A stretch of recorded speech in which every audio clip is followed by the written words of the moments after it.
The cursor blinked on her screen like a heartbeat in the dark. Emily adjusted her headphones, the faint hum of her apartment's refrigerator filling the silence as she waited for her Monday morning Zoom meeting to begin. The glow of her laptop was the only light in the room, washing her pale face with a sterile brightness. She had grown used to working remotely since her company went fully online, but lately, the silence of her small one-bedroom apartment seemed heavier, like it was listening.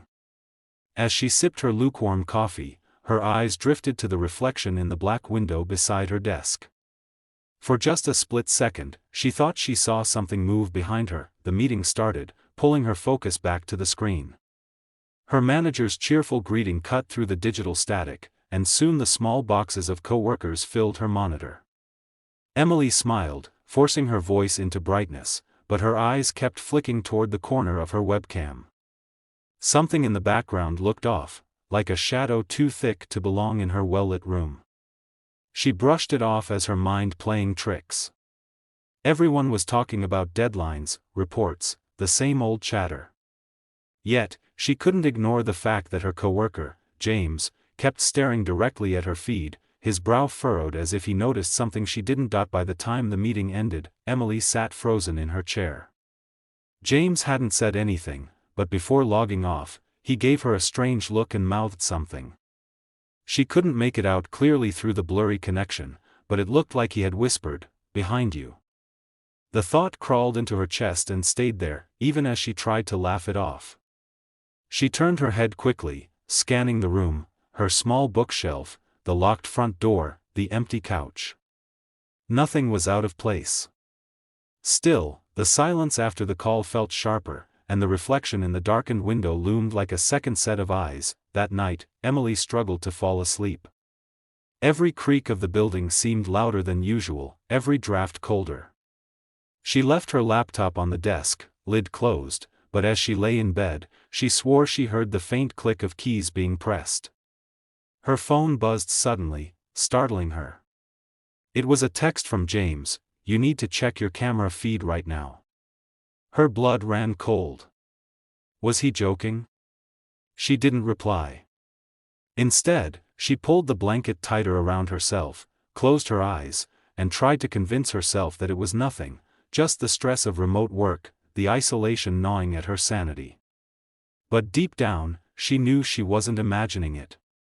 Something was there. As sleep finally overtook her, Emily dreamed of her computer screen flickering to life on its own.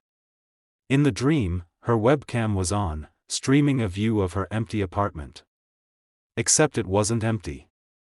Behind her chair stood a figure, blurry at first, then slowly sharpening into something she couldn't describe, a tall silhouette, its head bent unnaturally low, watching her. She woke with a gasp, drenched in sweat, only to find her laptop open on the desk, its faint glow spilling across the floor. She hadn't touched it. The morning light crept reluctantly through Emily's blinds, but it brought her little comfort. Her laptop remained slightly ajar on the desk, as if it had been waiting for her all night. She told herself it was just a dream, that she must have forgotten to close it properly, yet the memory of the glowing screen and the shadow in her reflection gnawed at her thoughts. She pushed it aside, brewed her coffee, and tried to start her day like normal. But when she opened her laptop, her stomach dropped. Her Zoom application was already running, camera on, as though she had been in a call she never joined. A faint notification blinked at the corner of the screen, one new message. It was from James. His words were blunt and chilling, "Don't ignore this. Something is in your apartment." Emily's hands trembled as she stared at the message, her heart thudding in her ears.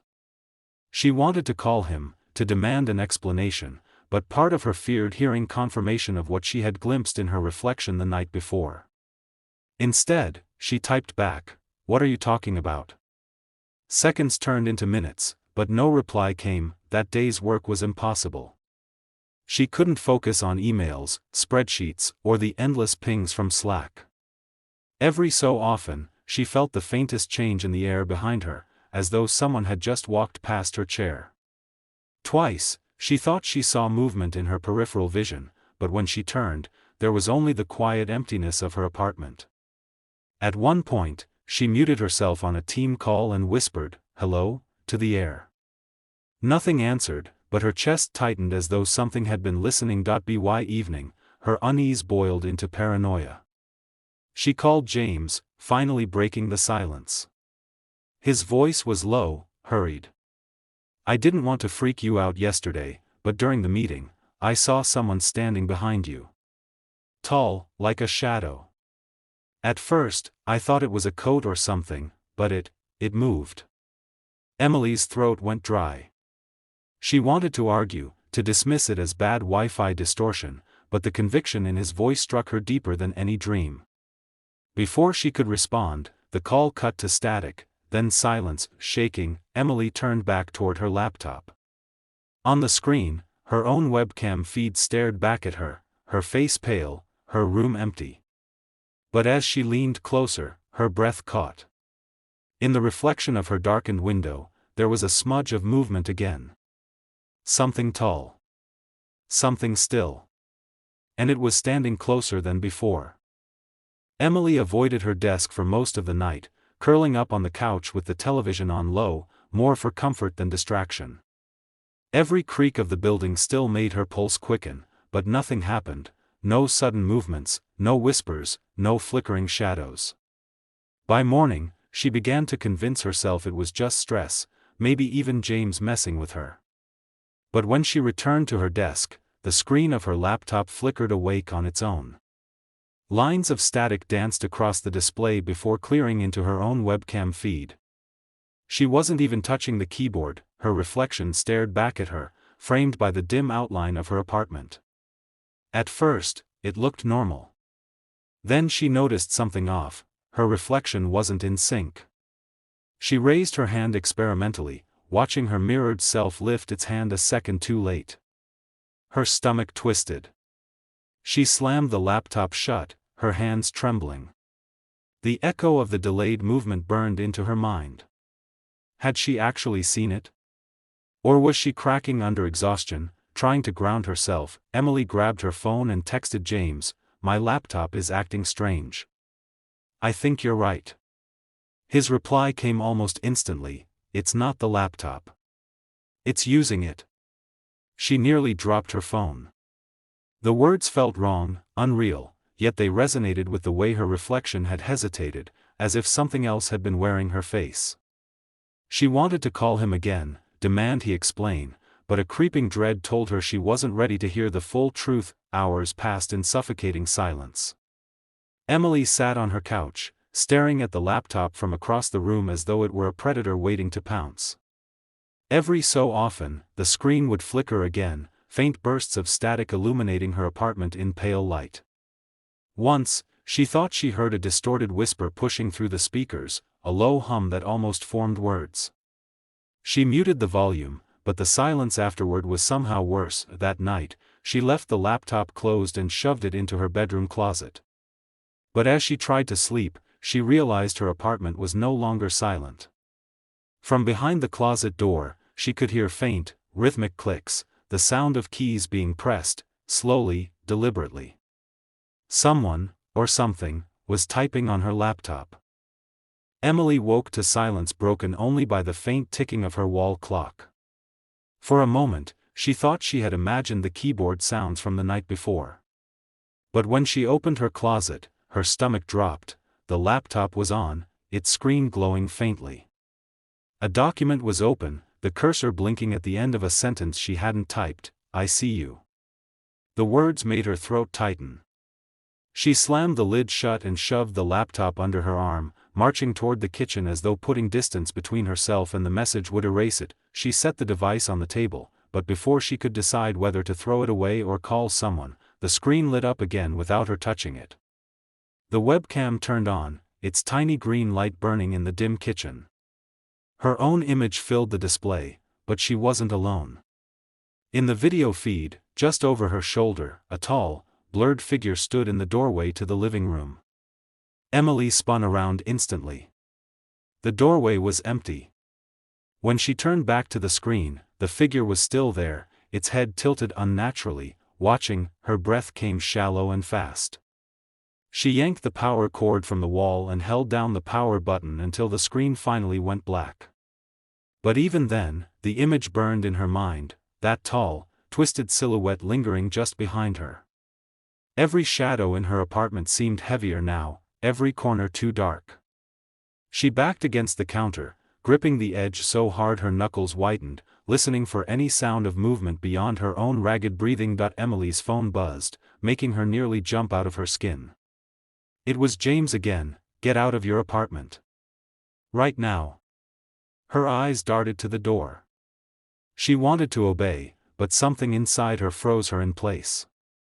The thought of leaving meant turning her back on the darkened hall, the closet, the corners where the figure might be hiding. What if it followed her? What if it was waiting for that exact moment? She stood trembling, locked in indecision, until she noticed something that turned her fear into panic. In the living room, her closed laptop bag, one she hadn't touched in days, was slowly unzipping itself. The sound of the zipper dragging open echoed through the silence, slow and deliberate. Something inside was moving. The sound of the whispers grew louder as Daniel stumbled out of the chapel and onto the barren earth of the graveyard. A heavy ash-colored mist curled around the headstones, each marker glowing faintly in the gloom. The soil beneath his boots was soft and shifting, as if the dead were stirring just below the surface. He forced himself forward, though every instinct screamed to run back inside the church. But there was no sanctuary there, not anymore. Behind him, the chapel pulsed faintly like a heart, its stained-glass windows glowing with the same ember red as the words that had burned his name. As he moved deeper into the graveyard, he noticed something chilling. Each headstone bore no name, only a faint impression where one should have been, as though the stone itself had been erased. When he leaned closer, however, the surface shimmered, and for an instant he saw his own name etched onto the marker, only to fade again when he blinked. His stomach turned. Were all of these graves his? Or had every soul who entered the chapel eventually become lost here, their names stolen and scattered across endless stones? The mist thickened, and the air grew colder. Figures began to appear between the headstones, pale, translucent shapes dragging themselves upright from the soil. Some were half-skeletal, others still bore fragments of flesh, but all shared one trait: their faces were featureless, blank slates where identity had been erased. They reached toward him with hands like brittle twigs, and though they made no sound, Daniel could feel their intent. They weren't just wandering, they were drawn to him, like moths to a flame. Each step he took, they followed. In a panic, Daniel broke into a run, weaving between rows of graves, but the graveyard stretched endlessly. No matter how far he went, the fog only deepened, the headstones multiplying in every direction. He stopped, gasping, when he reached a mausoleum at the graveyard's center. Its heavy stone doors were carved with words he could barely read through the grime: "Here rests the unwritten." His skin crawled. Something inside him whispered that this was where the priest had wanted him all along, where the book had been guiding him. Behind him, the faceless dead closed in, their featureless heads tilting upward as if in prayer. The earth rumbled beneath the mausoleum, and the doors creaked open on their own, releasing a fetid draft of air that smelled of rot and old paper. A staircase descended into blackness. Daniel backed away, but the dead surged forward, pressing him toward the opening. He realized with dawning horror that the graveyard wasn't endless at all, it was funneling him here, into the tomb of the forgotten. He had two choices: descend into the mausoleum's darkness or be dragged there by the faceless dead. Emily paced beneath the flickering street lamp, her breath curling white in the night air. She kept her eyes locked on her glowing window, unwilling to blink, terrified the silhouette would move if she looked away. Her phone buzzed again. "James, I'm coming to you. Don't leave the light." Relief washed over her, but it was fragile, as brittle as the bulb above her head that buzzed and sputtered every few seconds. She realized with horror that if the lamp died, she would be swallowed by the same dark that watched her from the window. The minutes stretched like hours. Every sound made her flinch: the rattle of a loose sign in the wind, the distant groan of plumbing beneath the street.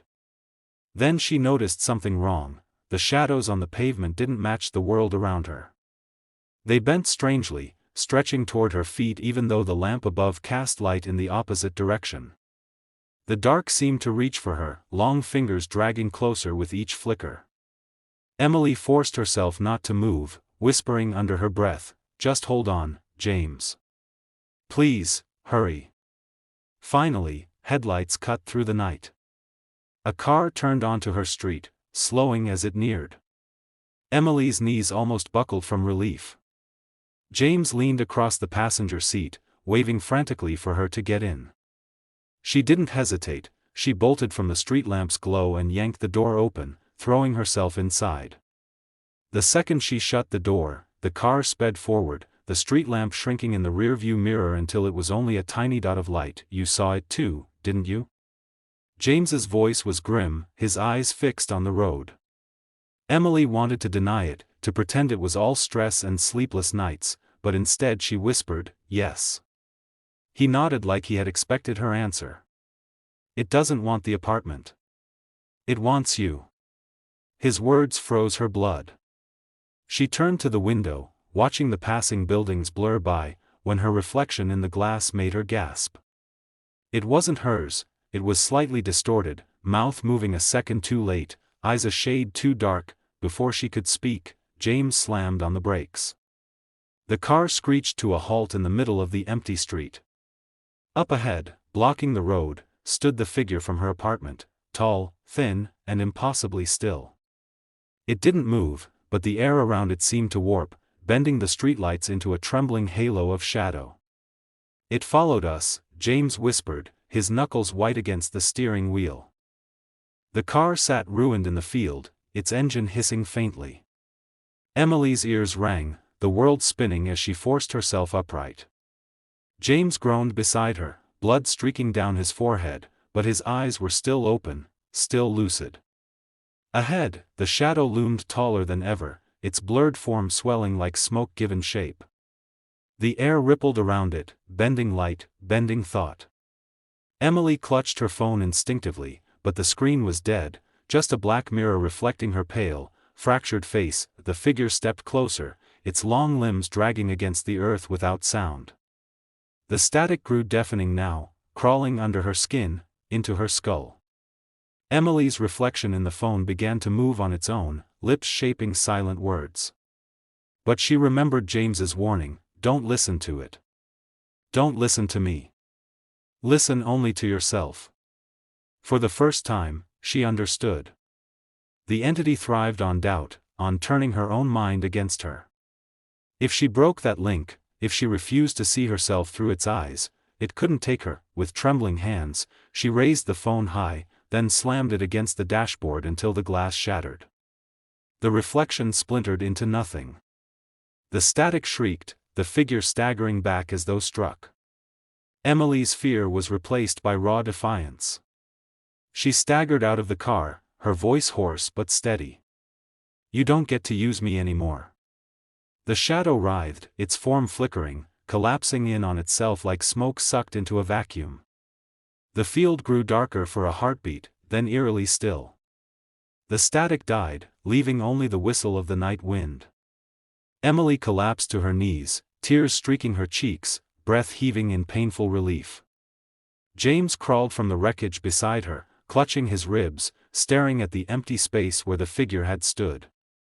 For the first time, the air felt real again, cold, sharp, alive, but as Emily looked up at the horizon, her stomach sank. In the distance, countless windows from the dark city buildings glowed faintly. And in more than one, she thought she saw it, tall silhouettes framed against glass, watching silently. Maybe she had broken free. Maybe she had only survived the first test. But for now, she was alive. And that, she realized, was enough. Emily's pulse hammered in her ears as she stared at the rearview mirror. The figure sat perfectly still, its blurred form vibrating faintly like static on an old TV. She twisted around again, desperate to catch it with her own eyes, but the back seat was empty, just dark upholstery and her discarded bag. "James," her voice cracked, "it's here. In the car." His grip tightened on the wheel, knuckles white, but he didn't look back. Don't acknowledge it, he said quickly. That's what it wants. Her phone buzzed in her hand. Another message, from the same unknown number. He's lying to you. He's known all along. Emily's throat tightened. She glanced at James, his jaw clenched, eyes locked on the dark road ahead. What aren't you telling me? She demanded. For a moment, he didn't answer. Then, quietly, he said, I've seen people lose themselves to it. Coworkers. Friends. It copies them, piece by piece, until there's nothing left but the shadow. His voice shook as though admitting it out loud carried its own risk. Emily's chest constricted. Was the message warning her about this very moment? Or was it the entity itself, trying to drive a wedge between her and the only person she could rely on? Her reflection in the window flickered again, lips moving out of sync, whispering words she couldn't hear. She quickly turned away. The inside of the car felt suffocating, as if the space had shrunk. The sound of static grew faintly louder, a low hiss that seemed to seep from the vents. The street ahead stretched into darkness, buildings warping as though the world itself was bending around them. Emily clutched her phone tighter, her mind racing. If she accused James outright, and he was telling the truth, she'd be playing into the entity's game. But if he was hiding something, if he was already compromised, then she was trapped beside him with nowhere to go. Her every instinct screamed that she was running out of time. Then the car's headlights flickered, plunging the road into near blackness. For a split second, the interior lit up with the dim glow of the dashboard, and in that instant, Emily saw it clearly. The figure was leaning forward from the back seat, its elongated head hovering inches from James's shoulder, as though whispering directly into his ear. Emily couldn't tear her eyes from the thing in the back seat. It hovered over James like a parasite, its jagged silhouette trembling as though barely holding shape. James, she choked, pointing toward him, but when he glanced in the rearview mirror, the figure wasn't there. His eyes hardened. Don't let it trick you. That's what it does, it makes you doubt the people closest to you. His words echoed too perfectly against the warning on her phone. Her hands trembled as she clutched it tighter. The phone buzzed again. A new message appeared, he's already gone. Get out. Emily's chest tightened, her heartbeat hammering so loud it drowned the sound of the engine. Stop the car, she whispered. James shook his head. If you get out now, it'll take you faster. Stay in the light, stay with me.